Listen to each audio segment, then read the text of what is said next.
اسلام نے بچے کے حقوق اس کی پیدائش سے پہلے ہی متعین کر دیے ہیں۔ بچہ پیدا ہونے سے پہلے حالت جنین یعنی فیٹس کی کنڈیشن میں ہوتا ہے اور بچے کی زندگی کا آغاز فیٹس سے ہی ہوتا ہے۔ اسلام نے اس مرحلے سے بچے کے لیے زندگی کے حق کو قانونی حیثیت عطا کی ہے۔ اللہ تعالیٰ حمل ٹھہرنے کے 4 ماہ بعد رحم مادر میں موجود بچے میں روح پھونک دیتا ہے اور اس وقت اسقاط حمل یعنی مس کیریج کرنا گناہ کبیرہ، حرام اور قتل انسانی کے مترادف ہے۔ فقہائے کرام کا اجماع ہے کہ دوران حمل کچھ شرائط پوری ہونے کی صورت میں بچہ وراثت میں حصے دار ہوگا۔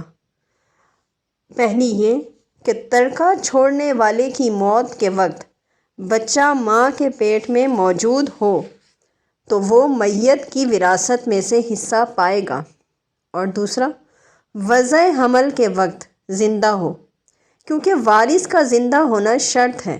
مردہ حالت میں پیدا ہونے والا بچہ وارث نہیں بن سکتا۔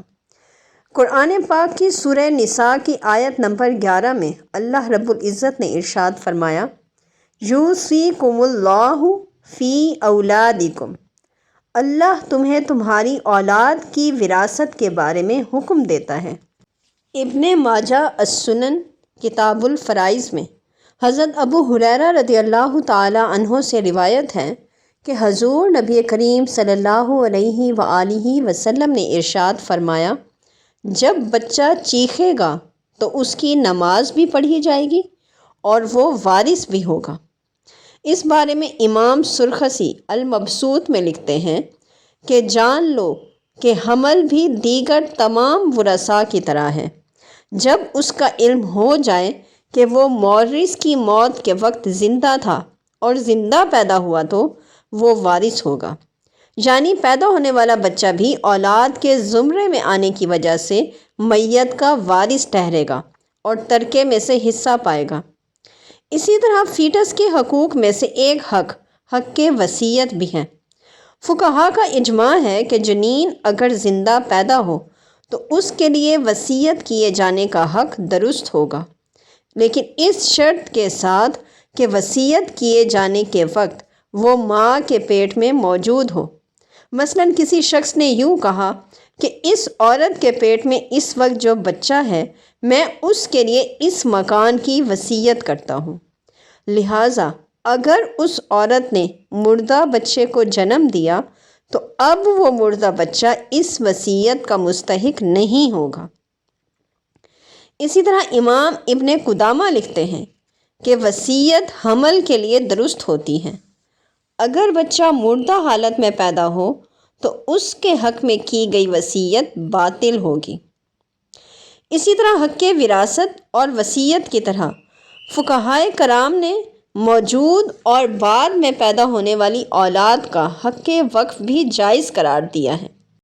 اسی طرح اس حوالے سے ابن عابدین شامی رد المختار علی الدر المختار صفحہ نمبر 474 میں لکھتے ہیں کہ اور فقہائے کرام نے یہ موقف اختیار کیا ہے کہ اولاد و ذریت کے لیے وقف کر دینا جائز ہے، اور اس اولاد میں وہ شامل ہوگا جو غلہ آنے کے کم از کم 6 ماہ بعد پیدا ہوا ہو، یعنی غلہ آنے کے وقت اس کا وجود ماں کے پیٹ میں محقق ہو چکا ہو، سو وہ غلے میں شریک ہوگا۔ اس وجہ سے اگر وقف کرنے والا فوت ہو جائے تو وقف شدہ مال اس فیٹس کو وراثت میں ملے گا۔ اسی طرح فیٹس کے حقوق میں سے ایک حق حد قائم کرنے میں تاخیر کا بھی ہے، وہ یہ کہ حاملہ عورت پر وضع حمل تک حد قائم کی جائے گی، نہ اس سے قصاص لیا جائے گا۔ حضرت عمران بن حسین رضی اللہ تعالی عنہ روایت کرتے ہیں کہ قبیلہ جوہینہ کی ایک عورت حضور نبی کریم صلی اللہ علیہ وآلہ وسلم کی بارگاہ میں حاضر ہوئی اور وہ بدکاری سے حاملہ تھی۔ اس نے عرض کیا، اے اللہ کے نبی، میں نے حد لاگو ہونے والا فعل کیا ہے، لہٰذا مجھ پر حد لگائیے۔ تو حضور نبی کریم صلی اللہ علیہ وآلہ وسلم نے اس کے سرپرست کو بلایا اور فرمایا، اسے احسن طریقے سے رکھ، یعنی بدکاری کا گناہ کرنے کے باوجود اس کے ساتھ اچھا سلوک کر، کیونکہ اس نے اپنے گناہ کا اقرار کر لیا ہے اور اس پر شرمسار ہے۔ پھر جب وہ بچہ پیدا کر لے تو اسے میرے پاس لے آنا۔ اس طرح حضور نبی کریم صلی اللہ علیہ وآلہ وسلم نے وضع حمل تک، یعنی بچہ پیدا ہونے سے پہلے حاملہ عورت پر حد قائم نہیں کی۔ ایک روایت میں یہ بھی آتا ہے کہ اس عورت کو وضع حمل کے بعد 2 سال تک بچے کو دودھ پلانے کی بھی اجازت دی گئی تھی۔ اسی طرح اسلام نے فیٹس کا حق نفقہ باپ کی ذمہ داری قرار دیا ہے کہ وہ اپنے ہونے والے بچے کا خرچ اٹھائے، اگرچہ اس کی ماں کا خرچ اس پر لازم نہ ہو۔ اسی طرح حاملہ عورت کی عدت وضع حمل تک ہے تاکہ بچے کے نسب کا تحفظ ہو، کیونکہ اگر عورت دوسری شادی کر لے تو پیدا ہونے والے بچے کا نسب خلط ملط ہونے کا اندیشہ ہے۔ اور اسی طرح طلاق یافتہ حاملہ عورت کا نان و نفقہ بھی شوہر پر صرف بچے کی وجہ سے لازم ہوتا ہے، کیونکہ اگر عورت حاملہ نہ ہو اور طلاق ہو جائے تو اس کی عدت 3 ماہ ہے۔ قرآن پاک کی سورہ طلاق کی آیت نمبر 6 میں اللہ رب العزت نے ارشاد فرمایا، اور اگر وہ حاملہ ہوں تو بچہ پیدا ہونے تک ان پر خرچ کرتے رہو۔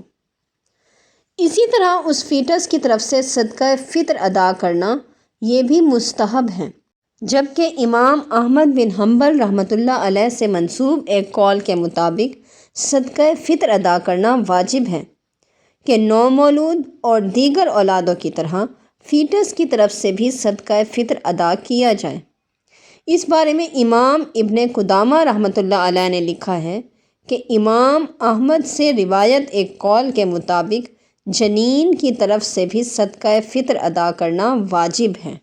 دوران حمل شوہر کا بیوی کے ساتھ سلوک معاونت پر مبنی اور احساس ذمہ داری والا ہونا چاہیے۔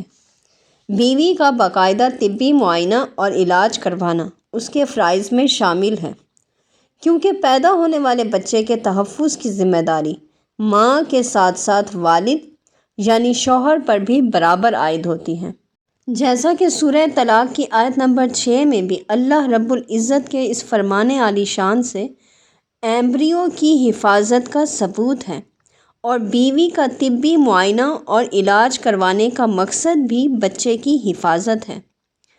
شوہر دوران حمل بیوی کا جس قدر خیال رکھے گا اور وہ شوہر کی توجہ اور محبت پا کر زمانہ حمل اطمینان اور ذہنی سکون کے ساتھ گزارے گی تو نومولود بچہ صحت مند اور چست ہوگا، کیونکہ زمانہ حمل بچے اور ماں دونوں کے لیے ہی اہم ہے۔ لہٰذا اس دوران شوہر کا سلوک نہ صرف بیوی بلکہ پیدا ہونے والے بچے کی جسمانی اور نفسیاتی صحت پر بھی بہت گہرے اثرات ڈالتا ہے۔